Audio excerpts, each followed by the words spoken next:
John Kelley's Tale by John J. Illustrated by Don Lee. Page 3. 5 a.m.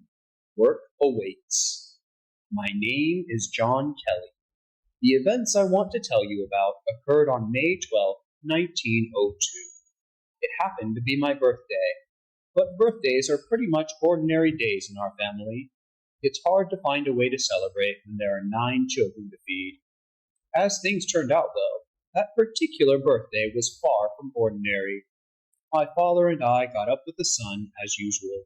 That meant my mother had to get up too, to put a pot of oatmeal on the stove and pack dinner for my father and me. And when my mother got up, the twins got up, so there was always a lot of activity in our house at the crack of dawn. My father generally ate his bread and coffee in silence.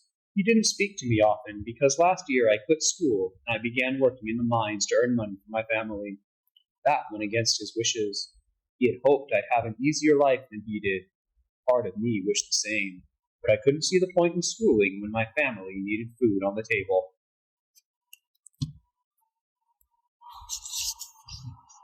No one said a word about my birthday.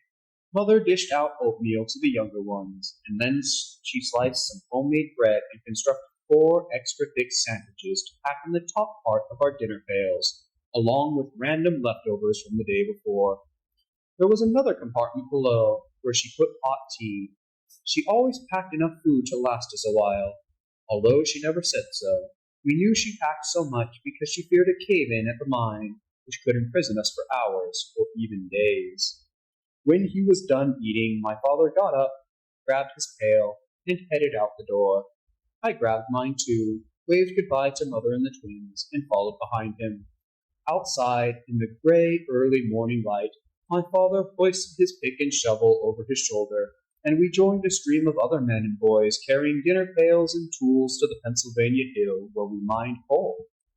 We trudged silently to the shaft where we would spend the next 10 hours. Spraggers, trappers, dock bosses, pig miners, we all had different jobs to do, but like moles, we all would spend the whole day underground.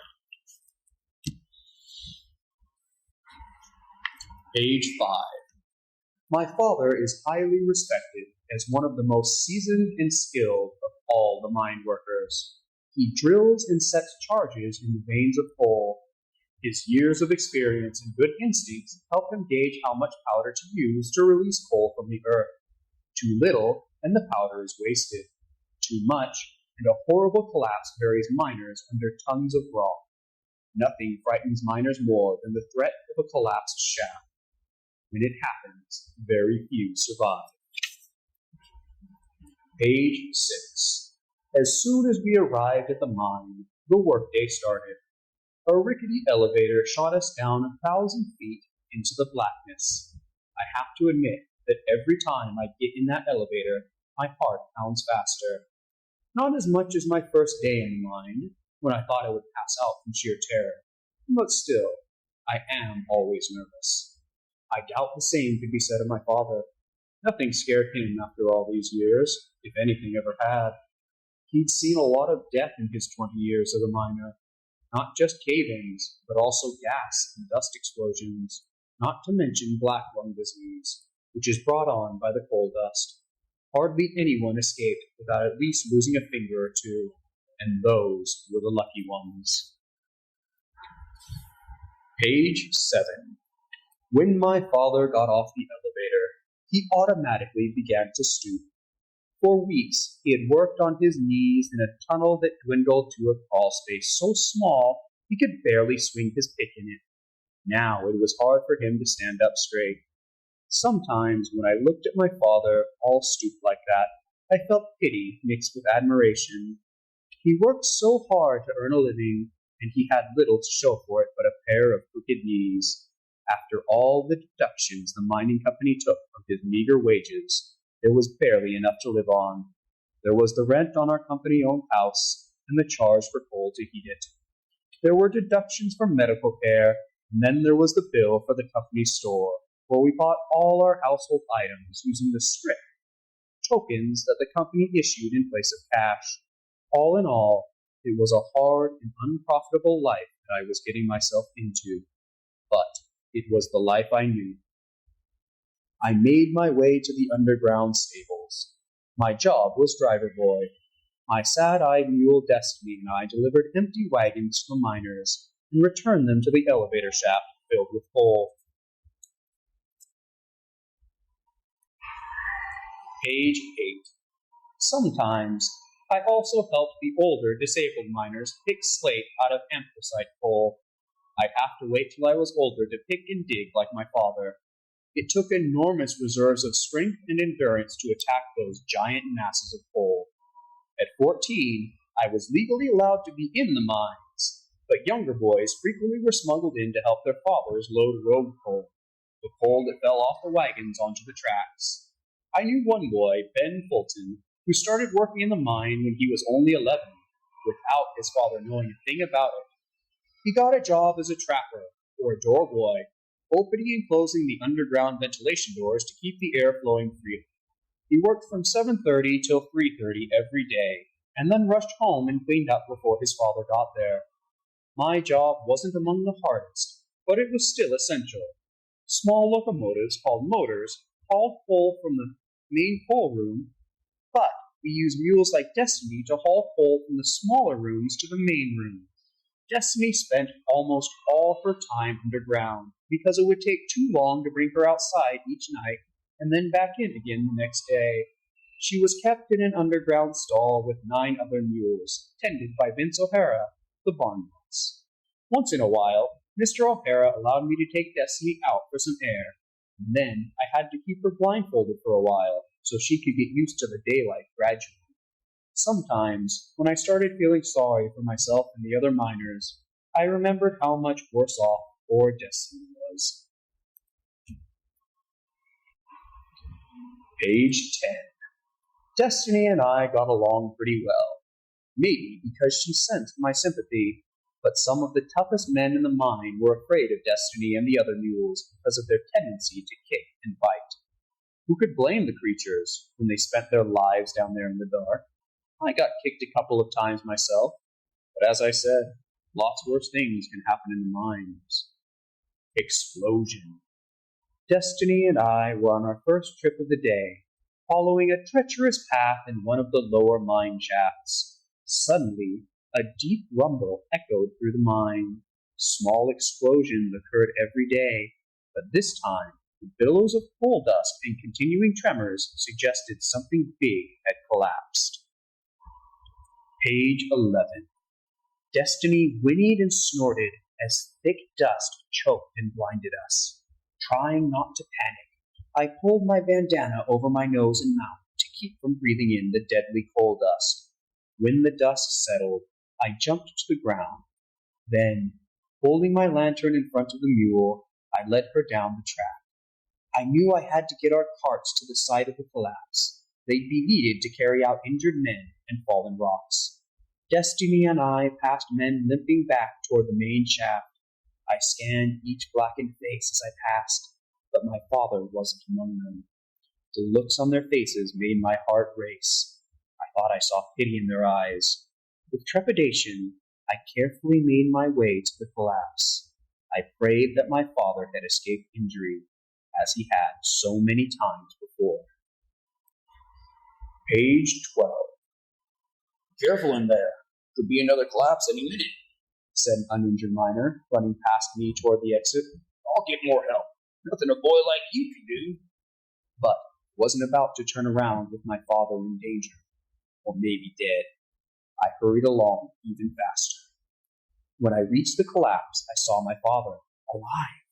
He and the other miners were digging frantically at a thick wall of rubble, using picks, shovels, and even their bare hands. Splintered support timber stuck out of the pile like toothpicks. The men painstakingly raised new wooden supports to keep the collapse from spreading. 20 miners are trapped inside, someone shouted.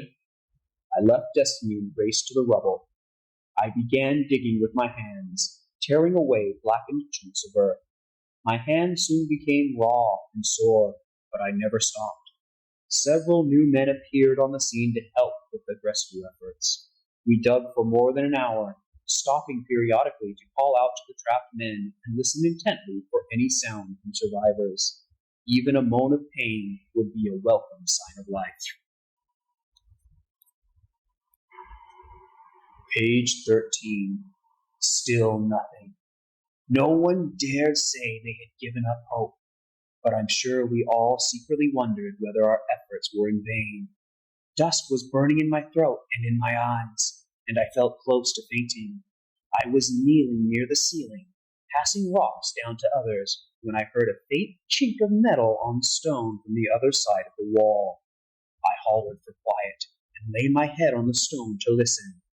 Everyone stopped, their picks and shovels poised in midair. When I heard nothing, I reached for a pick and made a tap, tap, tapping noises on the rock.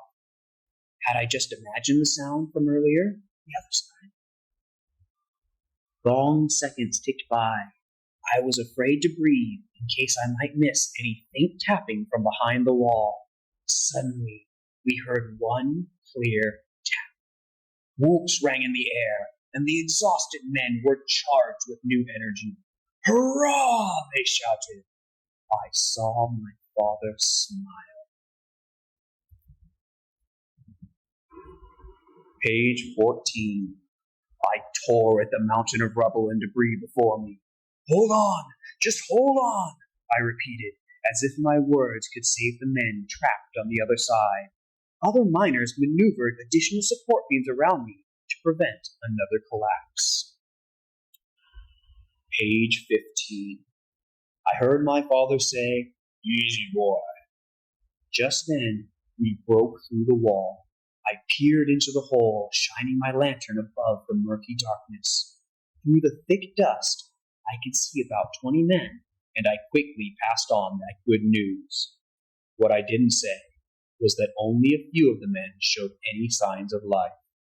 My father crawled toward me, and we gently removed stones and splinters of timber until the opening was just big enough for me to creep through. Beyond the rubble, I climbed through the opening, terrified of what I would find. My heart pounded as I slowly inched down the steep slope, trying to prevent an avalanche of stones from crashing down on the injured men. I couldn't tell who the men were because their burns were so severe. The relief crew carefully enlarged the opening and then slid stretchers through it. Everyone knew that a sudden movement could collapse the temporary rigging. A sob caught in my throat when I recognized the form, but not the blackened face, of Jim Monroe, the man who had hired me. His hands were burned black, and his right leg had an unnatural bend.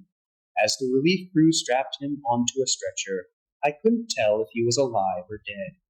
My father and I lifted the stretcher and, trembling under its weight, mounted the pile of rubble before us.